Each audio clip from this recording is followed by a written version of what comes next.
파보 20 프로입니다. 오포 에어 유닛을 탑재를 해놨고요. 상당히 안정적이에요. 근데 초보자분들은 유지하는 게 쉽지 않을 거예요. 언크래시드나 이런 시뮬레이션 이용하시면 저처럼 이렇게 수평을 유지를 하실 수 있고 뭐 이렇게 잘하는 편은 아니거든요.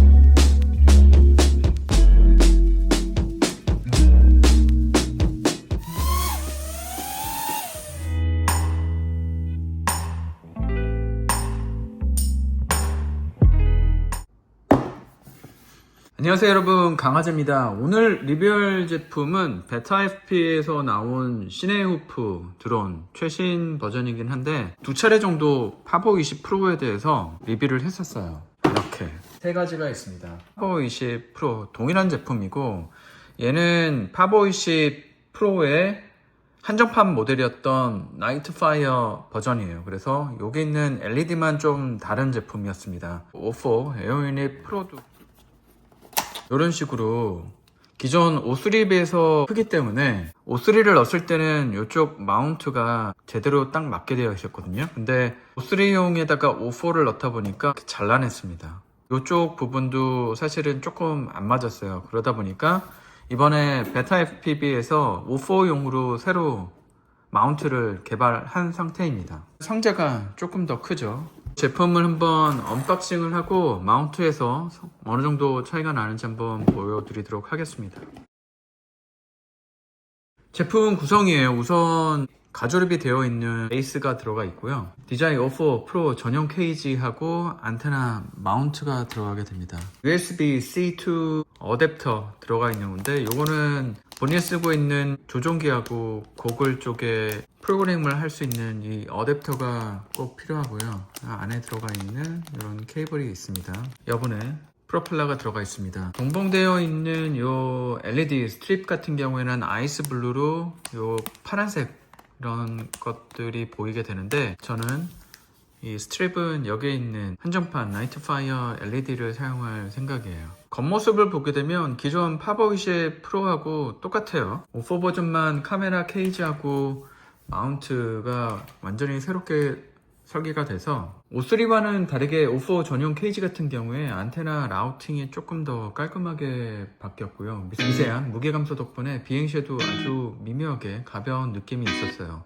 O3 버전과는 기체는 같고 마운트 부분만 달라졌다고 보시면 되는데, 제품을 보시면 아시겠지만 기존 마운트 같은 경우에는 O3용이라서 O4 마운트를 할 때 프레임을 잘라냈습니다. 프레임 두께 같은 경우에는 탄소 섬유로 만들어져 있고요. 이게 한 2.4mm 정도가 됩니다. 이 나이트파이어 같은 경우에는 이렇게 프로펠러가 검정색이 아니라 이렇게 특이하게 반투명으로 보입니다. 무게는 다 조립을 하게 되면 107g, 드론 면허는 필요가 없기는 합니다. 실제로 거의 동일하고요. 카메라 장착 편의성과 안테나 고정 방식에서 디테일한 개선이 있다고 보시면 됩니다.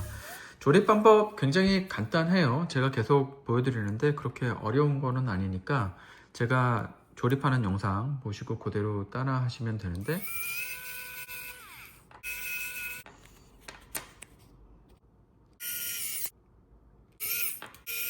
카메라 각도는 나중에 보시면서 본인한테 맞는 걸로 이렇게 상하 움직여서 고정하시면 되고, 하나를 먼저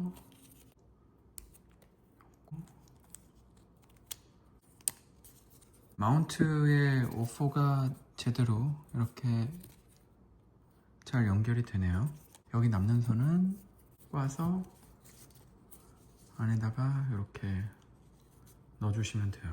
까다롭다고 하고 있는 이 고무 댐퍼를 요 4개의 구멍 안에다가 끼워줄 겁니다. 이게 되게 어렵다고 생각하시는 분들이 많은데 제가 볼 때는 저처럼 하면 그렇게 어렵지는 않더라고요. 네, 큰 부분이 위로 오게 하고 요게 아랫부분으로 들어가게 해줍니다.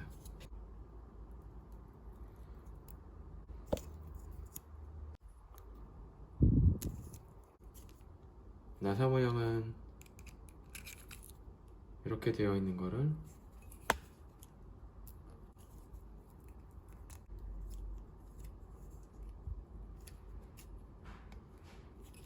이렇게 꽂아준 상태에서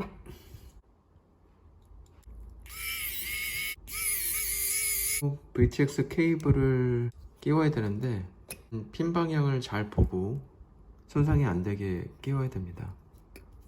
개봉된 LED 케이블을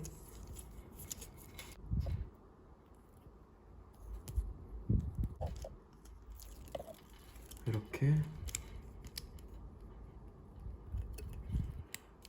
쭉 그냥 붙여주시면 돼요. 저는 보통 이런 LED를 붙이지는 않거든요. 근데 한번 붙여보도록 해보겠습니다. 한번 끼워볼까요?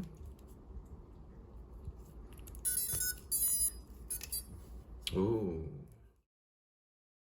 조립이 다 됐습니다. 아, 이쁜데요? O4 정면이고요. 좌측 측면입니다. 뒤에서 봤을 때 우측 측면, 위에서 봤을 때, 아래에서 봤을 때 모습입니다. 비행 테스트를 해봤는데요. 먼저 결론부터 말씀드리면 비행 감각은 기존 O3 버전이나 나이트 파이어 에디션과 같아요. 사실 20과는 조금 다르지만 20%는 이 마운트만 달라졌기 때문에 출력, 반응성, 조작감, 핸들링 같은 부분에서는 동일하게 안정적이고 균형 잡힌 퍼포먼스를 보여줍니다. 실제 테스트는 초속 8에서 한 10m 정도의 바람이 부는 조건에서 진행을 했었는데 생각보다 훨씬 뛰어난 핸들링을 보여줬습니다. 빠르게 기동할 때도 젤로 현상 없이 부드럽고 정밀한 시네마틱 비행이 가능했어요. 이전에 파보20 프로로 제주도 바닷가에서도 촬영을 했었는데 이상 없이 잘 비행해 주었습니다. 사실 비행 중에 기체가 흔들림이 아예 없는 것은 아닌데 디자인 O3나 O4에서 흔들림을 자동으로 보정해주기 때문에 영상으로는 젤로나 흔들림 없는 자연스러운 화면이 보이게 됩니다. 이 드론은 고속 레이싱 기체는 아니에요. 모든 프로펠러 기반의 파워풀한 레이싱 드론하고 비교해보면 고속 회전이나 날카로운 회피 기동에는 한계가 있습니다. 하지만 대신 저속 근거리 위주의 시네마틱한 촬영 환경에서는 정말 만족스러운 안정성과 제어력을 제공을 하고 있어요. 사실 이 카메라 자체가 DJI O4, O3가 들어가기 때문에 사실은 DJI의 화질을 그대로 가져온다고 생각하시면 돼요. 그리고 특히 프로펠러 이 가드가 내장이 되어 있어서 사람이 있는 공간이나 실내 좁은 환경에서도 상대적으로 안전하게 비행할 수 있다는 점은 큰 장점입니다. 나무사이나 풀숲을 탐험하는데 기존 센서 드론에서 느끼지 못하는 자유로움을 느낄 수 있었는데 센서 드론이 재미 없어진 분들이라면 한 번쯤 저렴한 가격에 경험해보는 것도 좋을 것 같아요. 이런 가격 자체가 사실은 100불대 가격이기 때문에 부담이 없기는 합니다. 배터리 구성에 따라 비행 시간이 달라지는데 550mAh 배터리 기준으로는 5, 6분 450mAh에서는 4, 5분 그리고 650mAh에서는 최대 6분 정도의 비행 시간을 가지게 되는데 한 가지 주의할 점은 배터리 용량이 늘어난다고 비행 시간이 무조건 길어지는 것은 아니에요. 오히려 기체 무게의 증가로 성능이 떨어질 수도 있다는 점인데 개인적으로 제가 봤을 때는 한 720mAh 정도가 최대의 한계가 아닐까 생각이 되고 있습니다. 저 같은 경우엔 그냥 550mAh짜리를 넣고 비행하는 걸 선호해요. 왜냐면 제가 배터리가 그거밖에 없어서.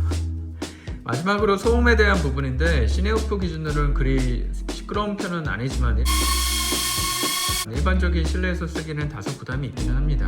그래서 만약 조용한 실내용 드론을 찾으신다면 이거보다는 1셀 타이니 후프 계열을 고려하시는 게 더 나을 수도 있을 것 같아요. 대신 주의할 점은 1셀 타이니 후프 계열은 바람이 좀 부는 환경에서는 젤로와 컨트롤의 제약을 받습니다. 얼마 전에 사실은 메테오 7호를 계곡에서 다이빙하다가 바람에 컨트롤이 안 되면서 잃어버렸거든요. 디자이 O4도 같이 잃어버렸습니다. 이게 출혈이 조금 큽니다. 카메라 같은 경우에는 디자이 O4는 O3에 비해서 디지털 화질, 저조도 성능, 안정성이 향상이 되었고요. 특히 고감도, 야간 촬영에 유리해졌다고 합니다. 근데 우리나라에서 사실 야간 촬영하는 게 쉽지가 않아요. 그래서 저는 보통 주방에서만 하고 초광각 FOV 덕분에 더욱 몰입감 있는 영상 촬영이 가능하고요. 기본 안테나가 예전에는 짧은 안테나를 같이 줬었거든요. 근데 이제는 이 기본 안테나를 주지를 않더라고요. 그래서 이 디자이 O4에 들어가 있는 요 안테나를 해야 되는데, 이게 만약에 기체 충돌이나 만약에 이쪽으로 하게 되면 이 단자 손상 부분이 있어서 이 부분은 접착제로 고정을 하거나 디폴 안테나로 교체하는 게 좋을 것 같아요. 저 같은 경우에는 이런 거 얼마 안 하기 때문에 베타 FPV 요 부품을 사서 이걸로 교체를 하는 게, 충돌할 때 보시게 되면 아무래도 이쪽 부분이 크기 때문에 나뭇가지에 걸릴 수도 있고 해서 이걸로 비행하시는 거를 추천을 드리고 있습니다. 확장성과 유지보수 측면에서도 이 기체는 모듈화 구조이기 때문에 카메라도 O3에서 O4로 변경이 되고요. 그리고 이 케이지 마운트만 바꾸면 그대로 사용이 가능합니다. 그래서 지금 보여드린 대로 요거를 그대로 마운트를 여기다가 바로 끼우셔도 되는 거고요.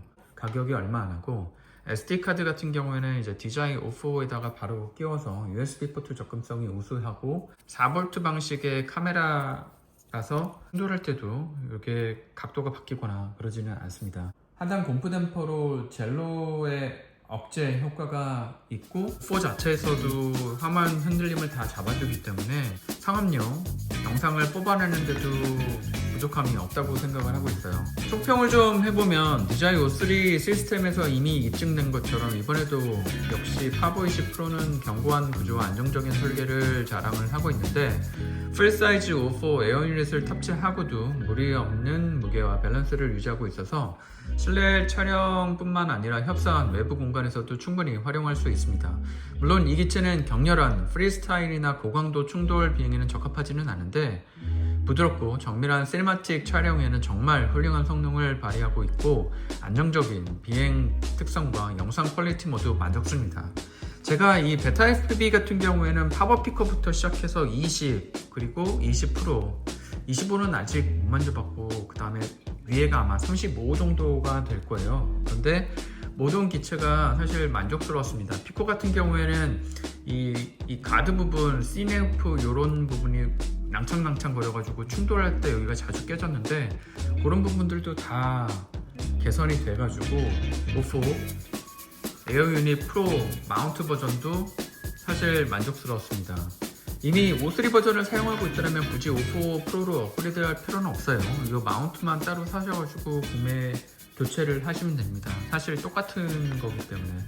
하지만 지금 두 제품 사이에서 고민하고 있다면 전반적인 카메라 품질과 시스템 안정면에서 만약에 O3보다는 저는 O4를 구매하시는 게 더 좋다고 생각을 하고 있어요. 베타 FPV 시리즈에서 파보20 프로 이상이라고 하면은 꽤 괜찮은 비행과 영상을 뽑으실 수 있다고 생각을 합니다. 궁금한 점이 있다라고 그러면 댓글 남겨주시고요. 영상이 도움이 됐다라고 그러면 구독과